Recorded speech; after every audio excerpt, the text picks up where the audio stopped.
Some of you might know the Belgian comic books, Asterix and Obelix. It is said that the Gauls, our ancestors here, had only one fear, that the sky would fall on our heads.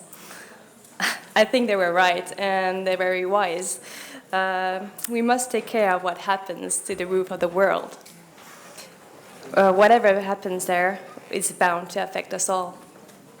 It is of our own interest to open our eyes on the Tibetan situation and take action now.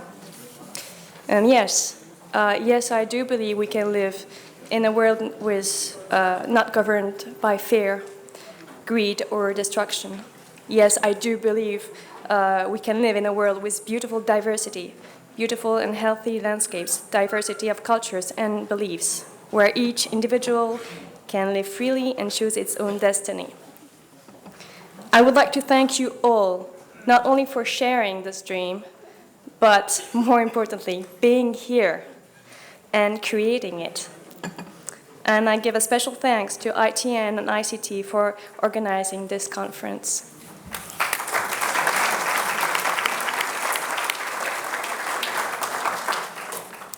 I would like to introduce you to Csaba Sogor, a Romanian member of the European Parliament since 2007, Vice Chair of the Tibet Interest Group in the European Parliament. He studied theology in Basel and Zurich, and he is a friend of Tibet, very supportive, has co-hosted many events on the issue in the European Parliament. For example, the conference on environmental degradation on the third pole and in November 2015, or freedom of religions, including in Tibet in June 2015. He has also co-hosted the exhibition in the European Parliament for the Dalai Lama's 80th birthday.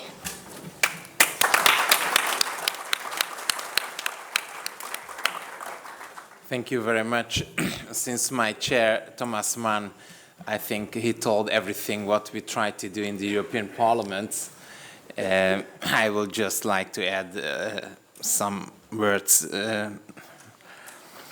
His Holiness told us 2 days ago in a meeting with the members of the European Parliament that one hope among many hopes is that now around 400 million Chinese are Buddhists. They are practicing this religion. And I added that, as I know, there are 120 million Christians living in China, and in a near future, their number will be double. So we are thinking about Christian-Buddhist dialogue between religious people. That's a great hope. But of course, the biggest hope is what I can confess here, that coming from a formal communist country, I studied theology in a communist regime in Romania. And because we are believers, we all think and hope that there is something more than what politicians can say, and gods, our gods, can change the world, or they know what is happening. And we knew it that somehow and sometimes the communism system will collapse.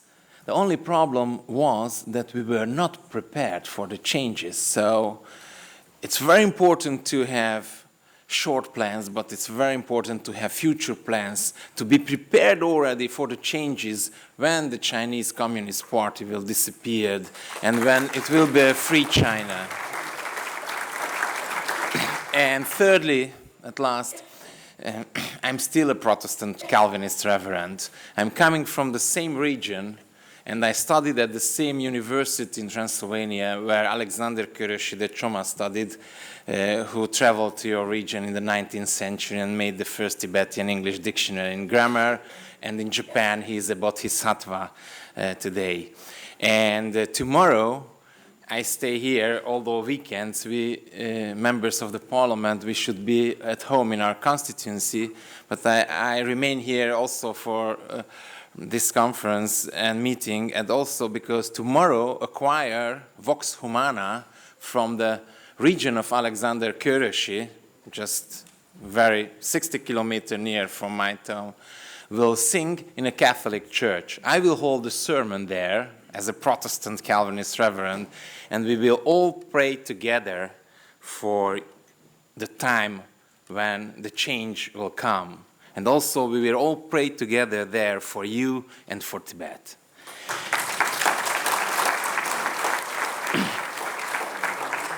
Because near our human struggle, it's very important to still believe in God, in Allah, Buddha, or anything what you want. And allowed me to quote one passage from our holy book, the Bible. I will quote it tomorrow at this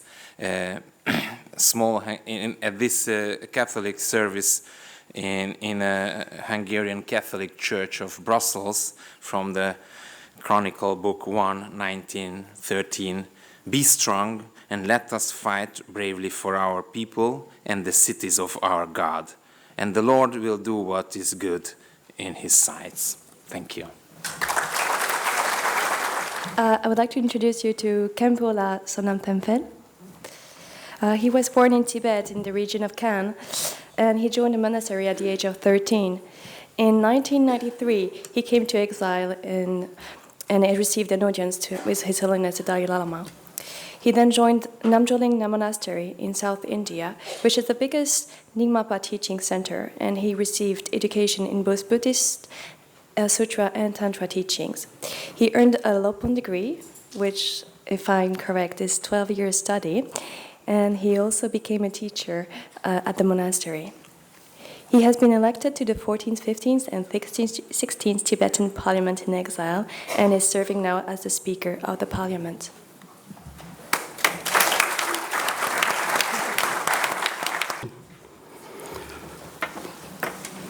Chief guest, Ms.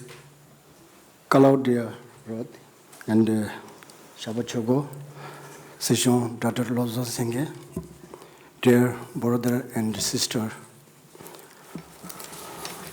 On behalf of the Tibetan Parliament in exile, I would like to offer my greeting to the guests, the delegates from the Tibet Support Groups, and likewise to all those who have taken interest and responsibilities in organizing the 7th International Conference of Tibet Support Groups.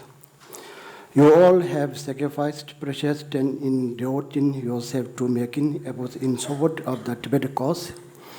And it is in the course of making such efforts that you have especially come to attend today's conference and taking part in holding discussion to bring forward the most desirable and the best possible proposal designed to benefit the Tibetan cause. We are particularly grateful to you that this conference has taken place in a period of such great tragedy as today in the history of Tibet and the Tibetan people. Your sense of artisan fortitude and unwavering determination has instilled trust and pride in us towards you. Like yours, this has become a new source of courage and faith in the Tibetan people in Tibet. In this connection, let me quote at this forum what His Holiness the Dalai Lama routinely says about your dedication to the Tibetan cause. I do not consider those who support the Tibetan cause to be anti-China and pro-Tibet. Rather, I consider them people who have faith in and support the truth, just as His Holiness the Dalai Lama reiterated this repeatedly.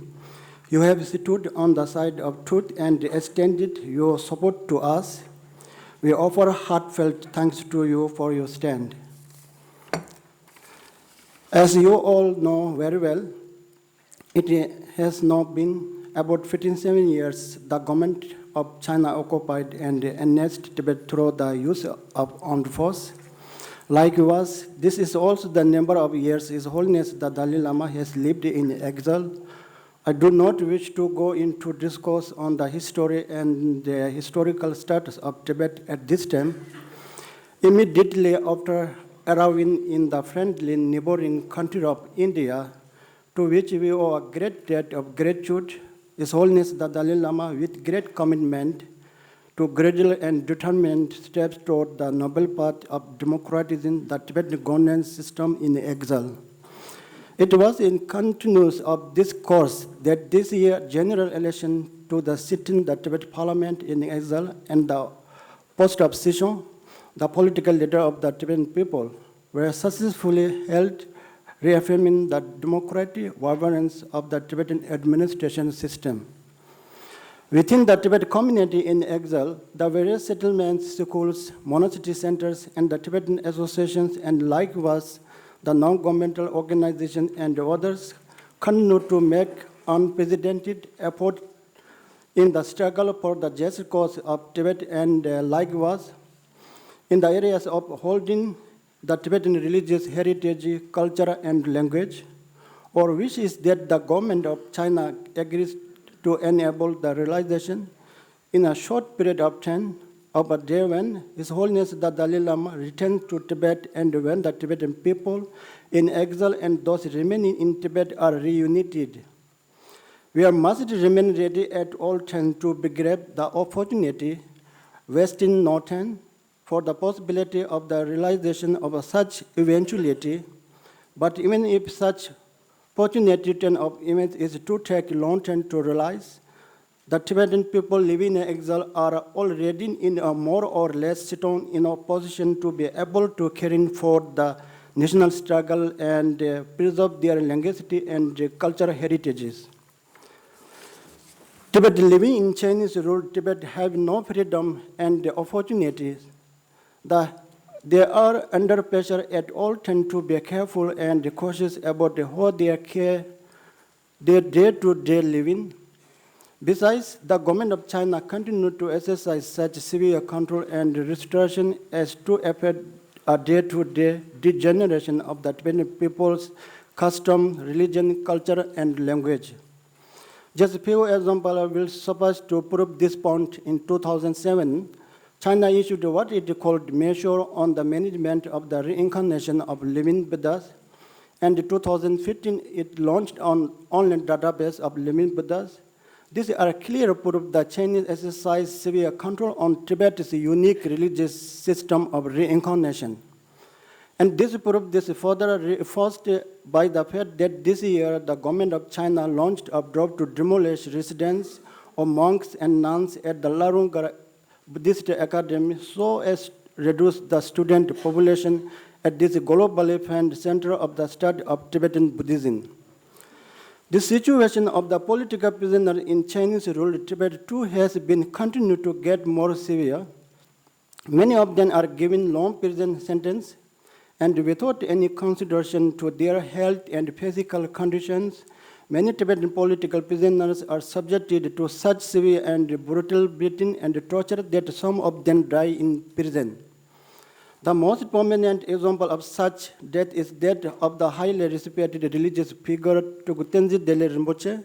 Some of the Tibetan political prisoners, although released, failed to remain alive or not due to chronic ailments resulting from severe ill treatment during their incarceration. Two reported examples of such cases are that of Gaya Pinso, a nomad of Domen Solo.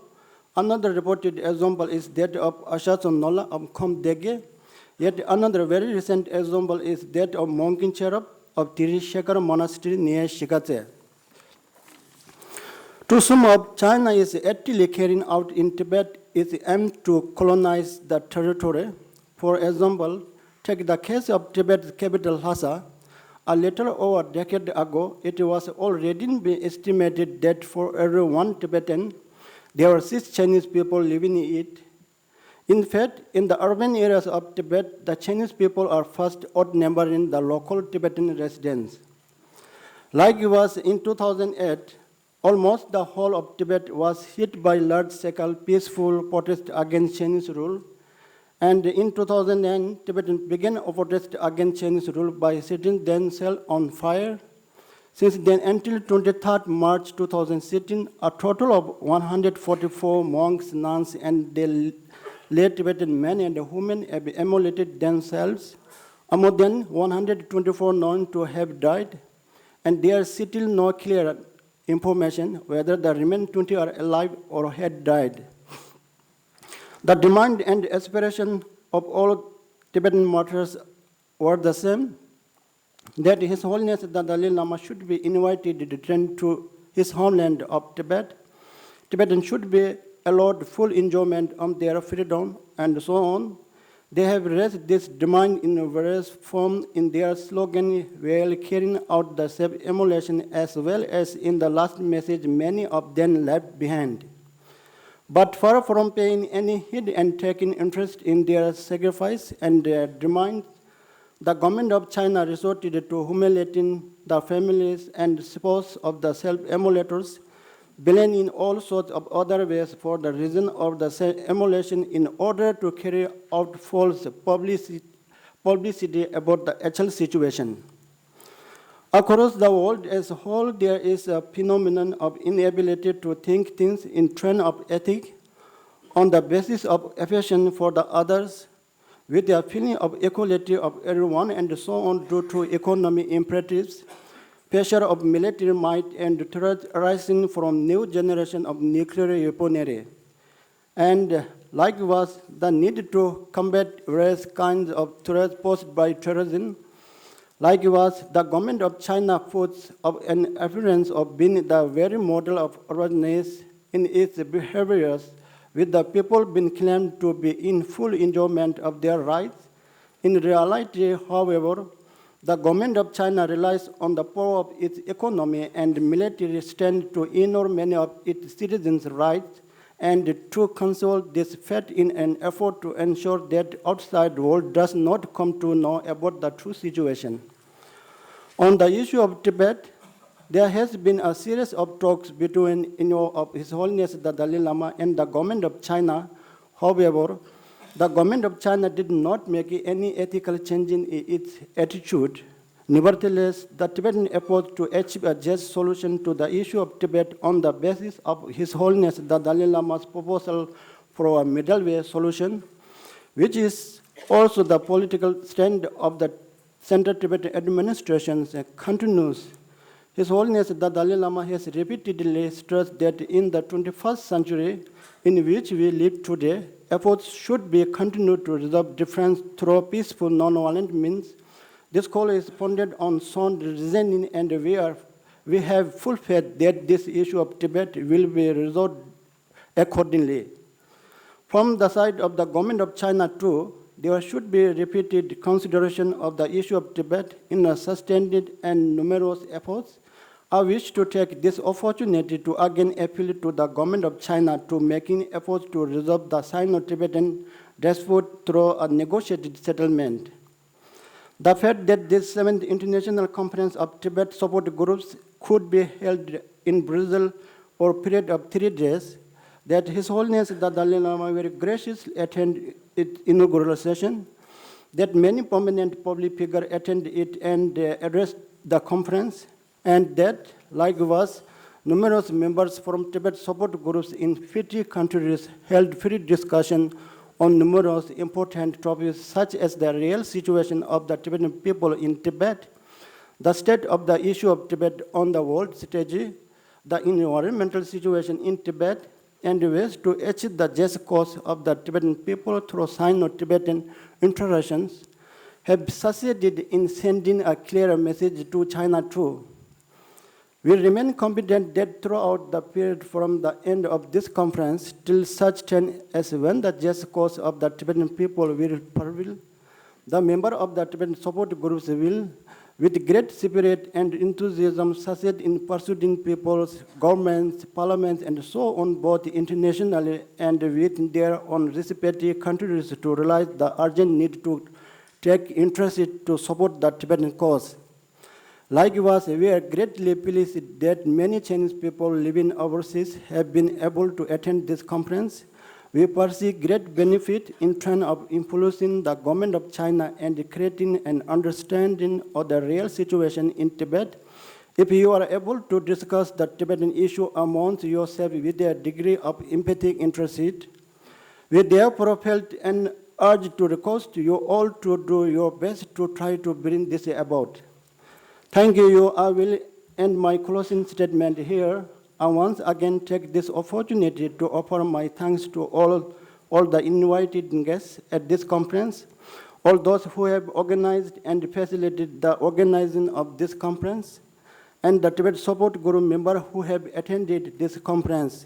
Thank you all. And I will introduce you to Claudia Roth.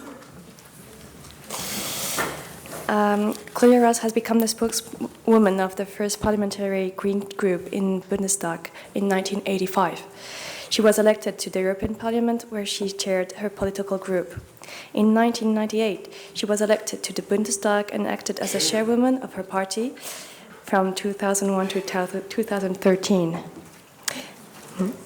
Between March 2003 and October 2004, she acted as a commissioner for human rights policy and humanitarian aid at the Federal Foreign Office. In 2013, she was elected vice president of the German Bundestag, a position she still holds up to today. Her activities have always focused on human and civil rights, climate change, culture, and fighting racism.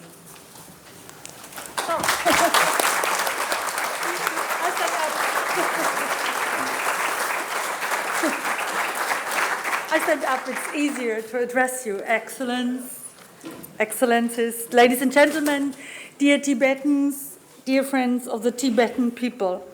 A few days ago, I saw a satellite picture of Tibet in a German newspaper. It was really an alarming picture, I must say.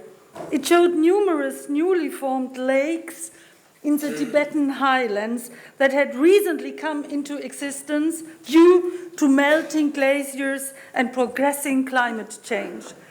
I immediately thought of my meetings with the Holiness Dalai Lama and Dr. Lobsang Sangay in March of last year in Dharamsala.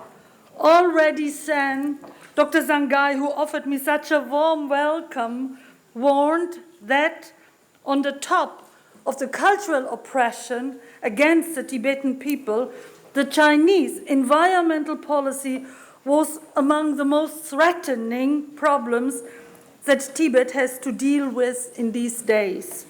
Deforestation, extensive agriculture, the construction of dozens of dams with totally unpredictable consequences for the environment and the people, the pollution of water reserves as a result of massive mining projects, the list of challenges faced by Tibet is long.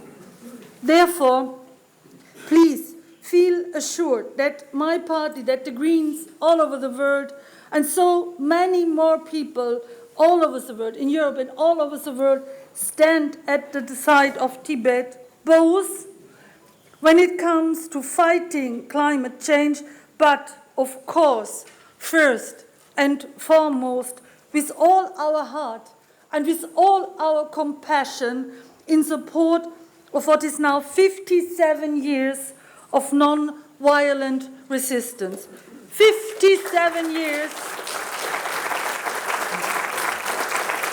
57 years of strength, commitment, and courage. 57 years of immense patience, and 57 years of being a voice of hope, of peace, and understanding throughout the world.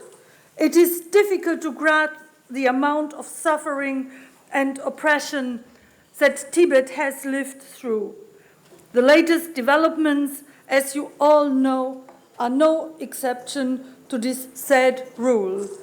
Only a few days ago, 2 more Buddhist nuns living at Larunga, the largest Tibetan Buddhist monastery, killed themselves following another suicide in July to protest the current destruction of large parts of this study center. According to local sources, there has been almost no consultation with residents about the demolition and no opportunity whatsoever for residents to challenge the decision. Indeed, the destruction of Larunga and all the suffering that comes with it shines a light on the kind of horrors that the Tibetan people have had to endure since the uprising in 1959. 80,000 Tibetans lost their lives during that uprising alone. But we all know that the tragedy of Tibet began earlier, when Tibet was invaded by the Chinese People's Liberation Army in 1949. The world paid no attention. There were many reasons for this. Post-war Europe was still in chaos, the Cold War had just begun, and the former colonies in Asia were engaged in their struggle for independence. It was only with the uprising and the events in Lhasa in March 1959 that the world started to take notice of the Tibetan people.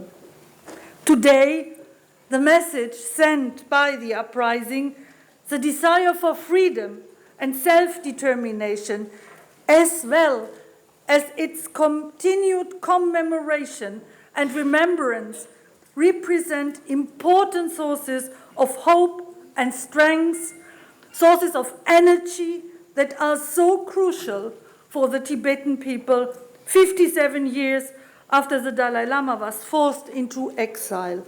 Still, I am worried that the Tibetan people's struggle, which has justice on its side, might be forgotten by the world community, and this we cannot allow to happen. This is why gatherings like this, the 7th International Tibet Support Groups Conference, are so paramount to the fight for justice and a symbol against silence and indifference. The author and Nobel Prize laureate Elie Wiesel once said, "To forget the victims is to kill them a second time." Therefore, thank you for all the work you do, and thank you for keeping alive the memory of what happened and what continues to happen to Tibet. In times when 65 million people are forced to leave their home, either to flee within their own country or to cross borders into an uncertain future, remembering what Tibet has had to endure includes thinking about the countless Tibetans who had to flee after the uprising, and the many more people who are still obliged to leave their country. Around 200,000 Tibetans live in exile. Too many people have been uprooted and too much has been lost. Moreover, for far too long, the Tibetans in exile were regarded as nothing more than representatives of a reactionary feudal clique in line with an anti-democratic ideology promoted for decades by the Chinese authorities. Since then, however, also thanks to the work done by you and all the Tibet support groups that have gathered here in Brussels, the image of Tibetans in the world has changed.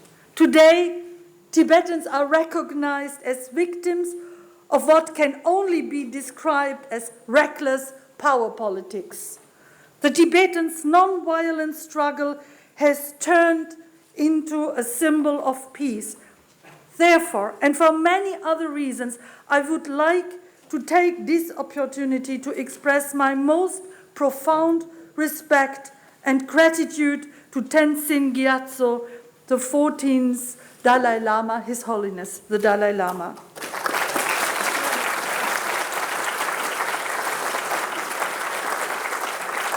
At a time of so many wars, at a time of so many dreadful crises, the Tibetans and indeed the international community have gained a figurehead in Tenzin Gyatso who, throughout the world, has come to symbolize building bridges instead of widening divisions, walking peaceful paths instead of intensifying conflicts, and focusing on freedom in the future instead of bitterness about the past.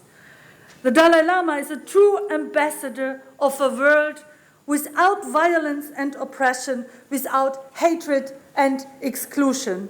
These are the principles that guide his life and his struggle.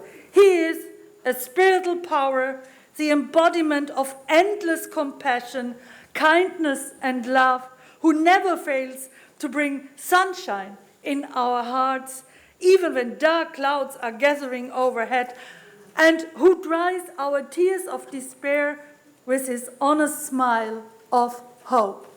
Hope for a world free from hatred and repression, a world that, despite all conflicts, still seems within reach. Thank you so much for this. For we will not accept in the 21st century that the politics of short-sighted interests and violence continue to determine international relations.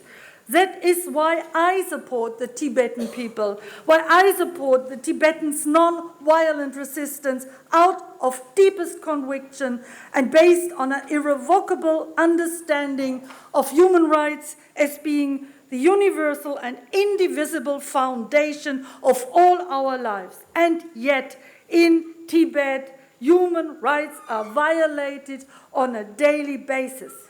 The Chinese government's way of dealing with the Tibetan people is incompatible with fundamental human rights and democracy. The Tibetan people are forcibly deprived of their right, the right to self-determination, the right to physical integrity, the right to life, the freedom to practice a religion, and the freedom of faith and culture. Therefore, supporting Tibet as well as we all do means demanding that China finally abandons its blockading tactics, finally engages in serious and credible political dialogue, and finally ends the ongoing repression. Repression such as inequality in schooling, when classes must be given solely in Chinese and the Tibetan people's mother tongue is merely taught as a foreign language. Repression such as forced resettlement, but also the forced settlement of Tibetan nomads in so-called socialist villages, which pose a direct threat to traditional nomadic life and certainly cannot be said to improve the living conditions of those concerned. Repression, such as the systematic surveillance of monasteries by in-house police units, which only comes as another provocation, worsening tensions and further embittering the Tibetan people. All these forms of repression, and there are so many more, are unbearable.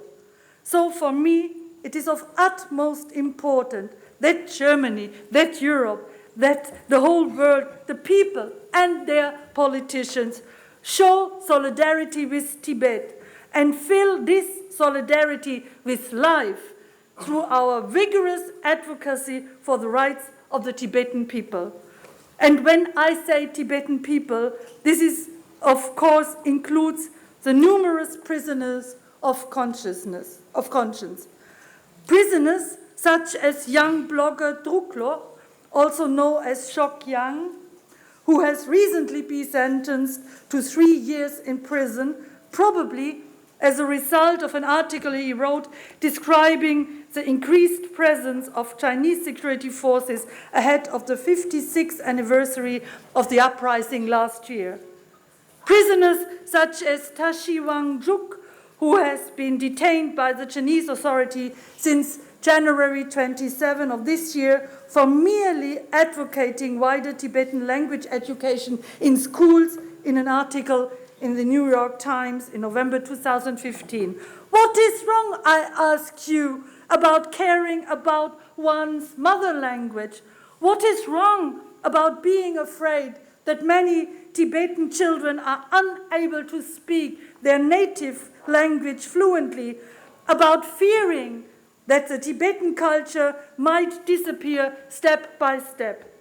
Druklo, Tashi Wangjuk, and so many others, they have only campaigned for human rights and freedom, for the protection of the environment, for the protection of Tibet's natural resources, for the preservation of the Tibetan rich culture, and for the Tibetan language.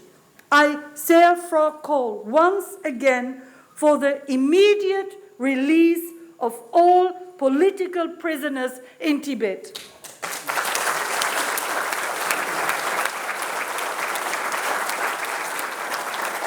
And I call for change, change that is so essential in so many ways, change that is possible as long as we don't look away, as long as we don't let ourselves be intimidated by pressure from different sides, including from China, contrary to what has shamefully happened in countries such as Denmark, Switzerland, and the Vatican. I can continue.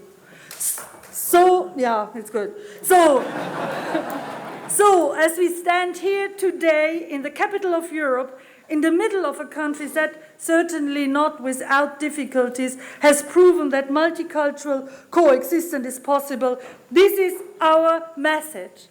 Let the people in Tibet live in freedom. Give them the power to decide upon their own destinies and give Tibetan culture the opportunity to thrive and to flourish. Of course, this message goes primarily to the leaders in Beijing, who don't want to hear a thing about the Tibetan people's rights. Yes, of course, China is a world power, a military force, an economic giant, with millions and millions of good people who only want to live their lives in peace and an ever-growing prosperity. And yes, of course, China is on its way to playing a role of leadership in the world. But in order to assert that claim, in order to deserve a genuine role of leadership in the international community, the Chinese government would need to show cultural leadership as well. As long as the Chinese authorities violate the human rights of their own people, however, as long as they oppress, enslave, and expel an entire nation, as long as they show themselves unable to safeguard peace and understanding in their own country, there cannot be true leadership. Therefore, China, please find a way of reaching agreement with the Tibetans, the Uyghurs, and the Mongolians. Do yourself a favor and end the endless oppression and release all political prisoners from jail. In this context, the fact that the new Communist Party chief for the Tibet Autonomous Region, hardliner Wu Jingji, has used his first statement to underline the importance of the political struggle against the Dalai Lama can only be interpreted as bad news.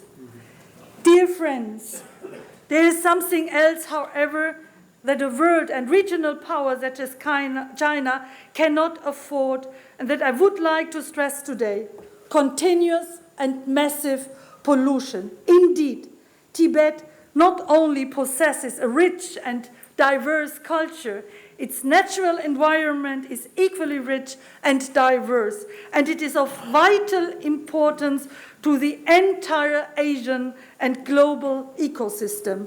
Indeed, it is no coincidence that Tibet is sometimes referred to as the third pole. After all, 1/6 of the world's glaciers are to be found in Tibet, and Tibet contains the world's third largest ice mass after the Arctic and Antarctica.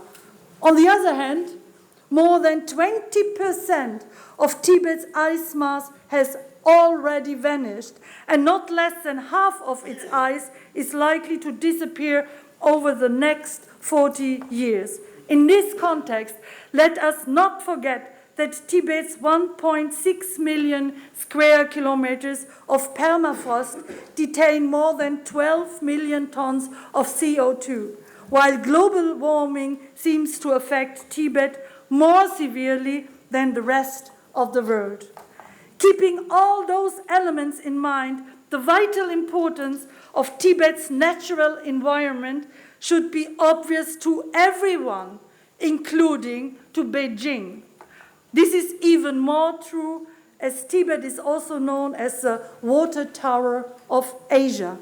70% of the water of the Ganges originate from Tibetan glaciers, which provide 30 to 50% of all water contained in rivers in India, China, Pakistan, Bangladesh, Nepal, Vietnam, Thailand, and Cambodia. In China alone, 300 million people depend on water from the Himalayas, and 1.3 billion people in general. It is only logical, therefore, that as a result of melting glaciers on Tibetan territory, there is less water and less rainfall. Sandstorms have intensified in China, and soil erosion has accelerated. In other words, if Asia's water tower dries out, this will lead to more deserts and less water, including in China. And yet, the Chinese government sticks to its policy of building more reservoirs. Uncontrolled mining continues to be adversely affecting the rich flora and fauna in Tibet.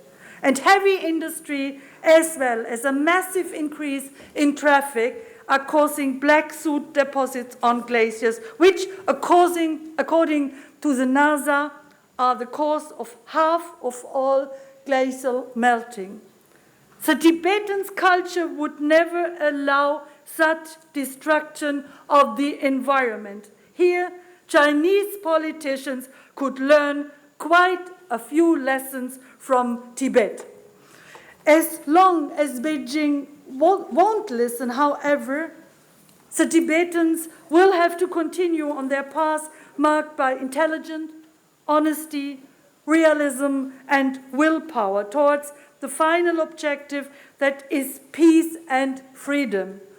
The middle way approach proposed by His Holiness the Dalai Lama, adopted by the Central Tibetan Administration, which rightfully aims at achieving democratic autonomy through dialogue and non-violence, is the approach that we must support not only out of conviction, but also for reasons of realism. Yet, as a human rights activist and politician, I know how difficult it is to advocate for a policy that holds no promise of rapid results. I know how strong despair can be in the face of seemingly unsurmountable obstacles.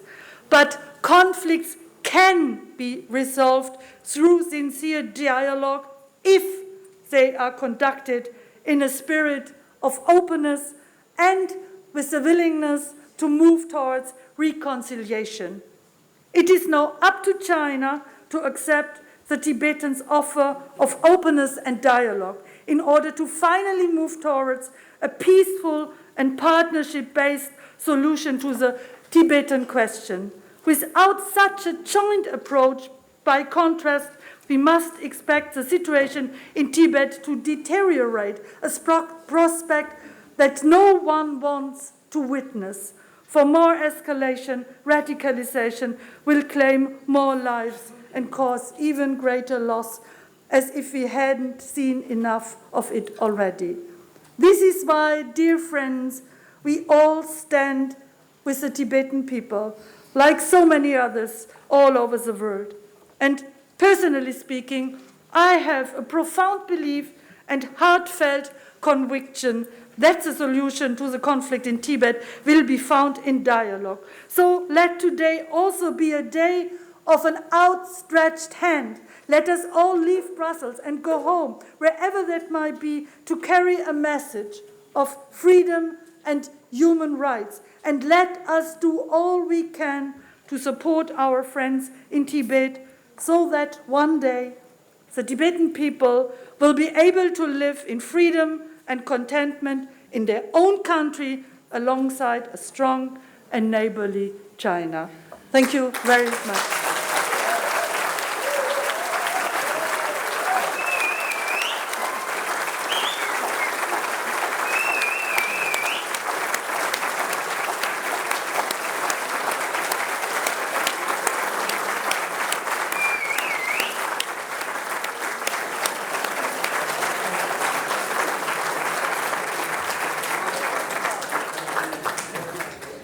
Thank you very much, Clara Roth.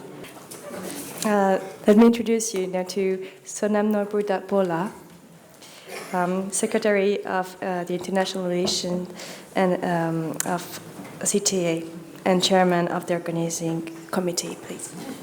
On behalf of the Department of Information and International Relations and also on behalf of the Organizing Committee of this conference, I would like to extend our hearty gratitude to Honorable Claudia Roth, Vice President of the German Parliament. She accepted our request to be the chief guest at a very short notice, but she agreed. We are very, very grateful to you, Madam, for coming and giving a very inspiring speech to the delegates. We also express our gratitude to Mr. Sopo Sogar, a member of the European Parliament from Romania, for coming here and extending his solidarity with the Tibetan cause.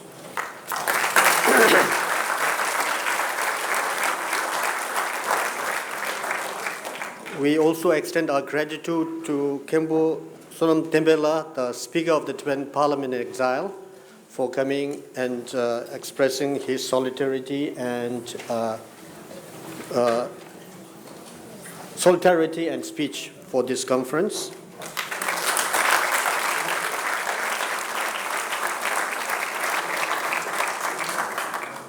Now, the most important thing is we are able to succeed this 7th International Tibet Support Conference because 250 delegates from all over the world, from 50 countries have participated, and your participation has made this conference a great success. I would like to thank you, everybody. And then another important thing is the conference was held here twice. And many of you must be thinking, why Brussels? We have two reasons. One being the capital or the headquarters of the European Union here. Second is it coincided with His Holiness Dalai Lama's visit. So whenever we have this International Tibet Support Conference, we invite His Holiness to inspire us all. And His Holiness happened to be here, and we requested His Holiness to come here to give an inspiring speech. So he came. That's the two reasons why why not other European countries? Why Brussels? Now, another thing is we had to undergo so many difficulties, but we are able to succeed. So the convener of this conference is Tibet Interest Group of the European Parliament, headed by Mr. Thomas Mann and other European members. The other co-hosts I would like to thank are the LASA MS Du Tibet. Then we have Lights on Tibet, Tibetan community in Belgium, all based in Belgium. So we are very grateful for having convening and then co-hosted this conference. So I would like to express our gratitude.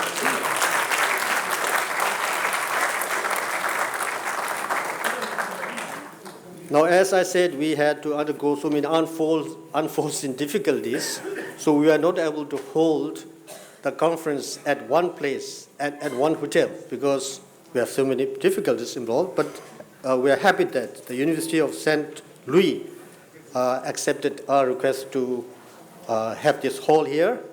I'd like to express our gratitude to the University of St. Louis. Then as I said, we are located hosted in different hotels because we are not able to get at one place.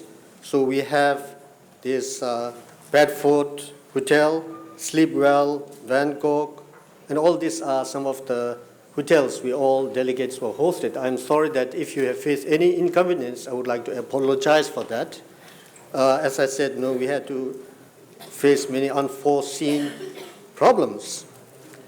Then I would also like to express gratitude to International Tibet Net steering committee members for facilitating the workshops. So we had a very fruitful and very intensive brainstorming on different issues we had. So I would like to express on that.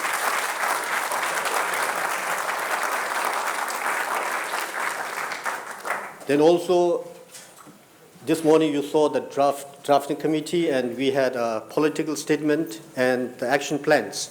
So Mr. Michael Van Vold and other drafting committee members, they work so hard when you must be enjoying, but we have been working very hard. So I'd like to extend Michael and all our friends. Now we have also invited some of important people. So I'd like to extend our gratitude to Mr. Chen Gong Chen, the human rights activist.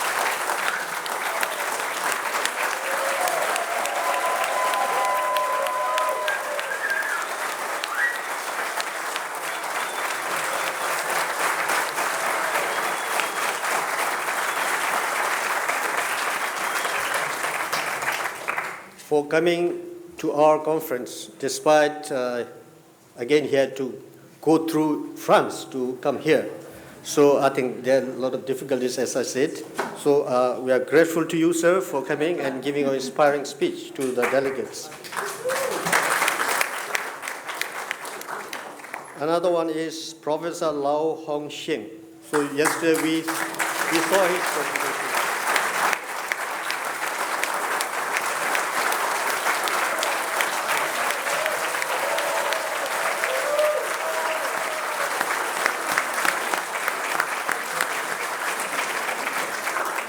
So he has done research on the historical status of Tibet according to Chinese records. So we are very happy that he is able to accept our invitation and come here. Then we also have a lot of Chinese. We have about 29 Chinese supporters who have come from all over the world. I would like to extend my heartfelt gratitude.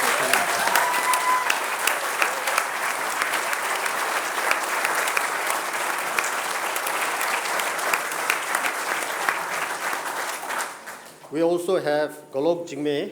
He's he lives in Switzerland, and he came here. We invited him and to give his experience, share his experience to the delegates. I'm very happy and grateful to Golok Jimela for coming.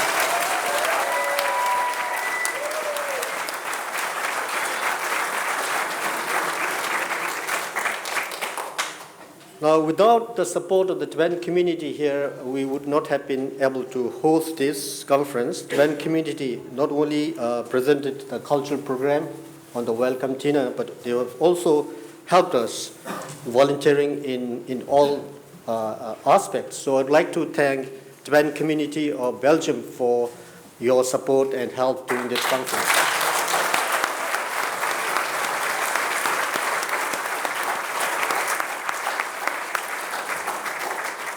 Now, there are a lot of, as I said, when you have a lot of problems, we don't have DIIR's officials here during before the planning of the conference. We had support from Vincent and his colleagues and Thring Jambala from ICT.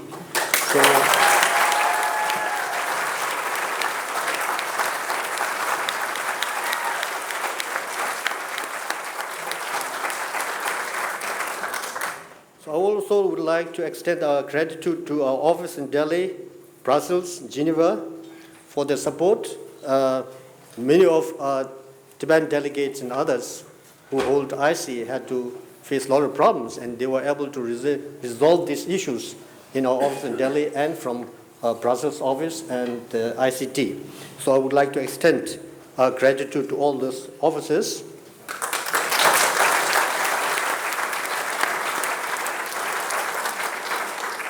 Then I also would like to express our gratitude to Dr. Lobsang Sengye, not only Sijong, he's also the Minister for DIIR, for his leadership in organizing this conference.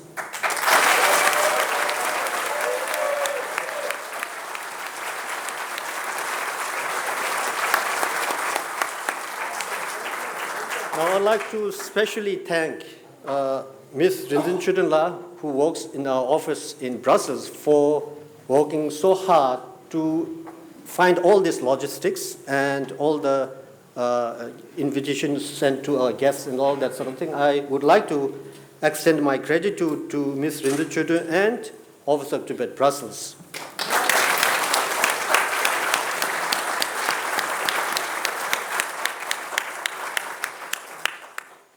DIIR was involved in organizing all the Tibet Support conferences since 1990.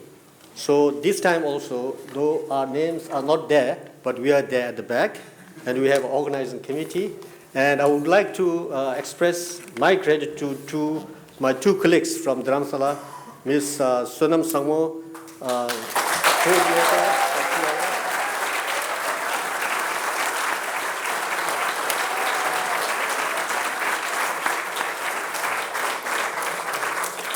and Ms. Ganden Somala. They were instrumental in organizing and getting this conference here.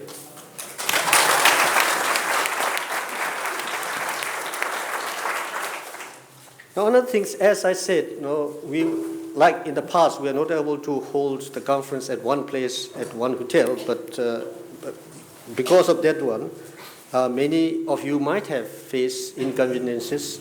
So I'd like to, on behalf of the organizing committee, would apologize if you have faced any inconvenience.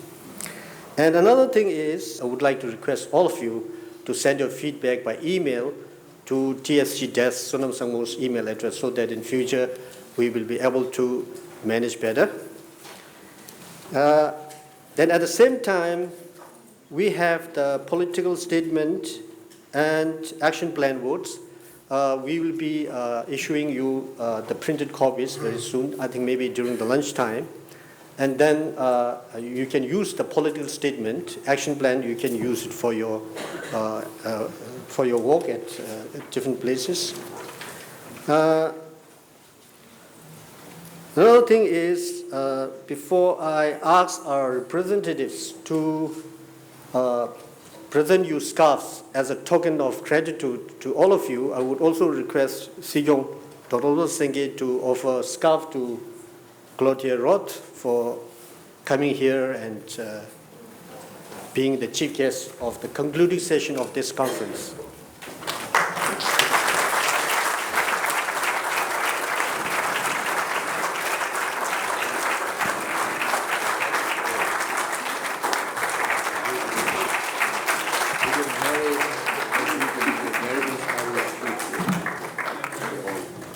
You get my picture. Oh, yes. It's very heavy, yeah?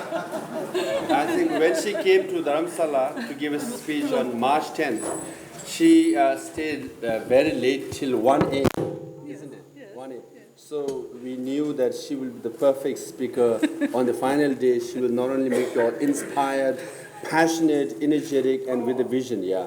So very, very thank you. Thank you.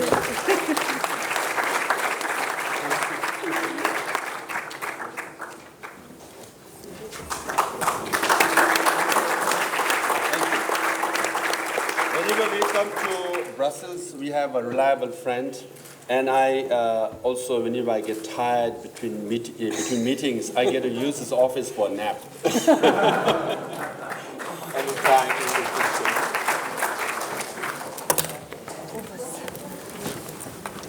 Thank you very much.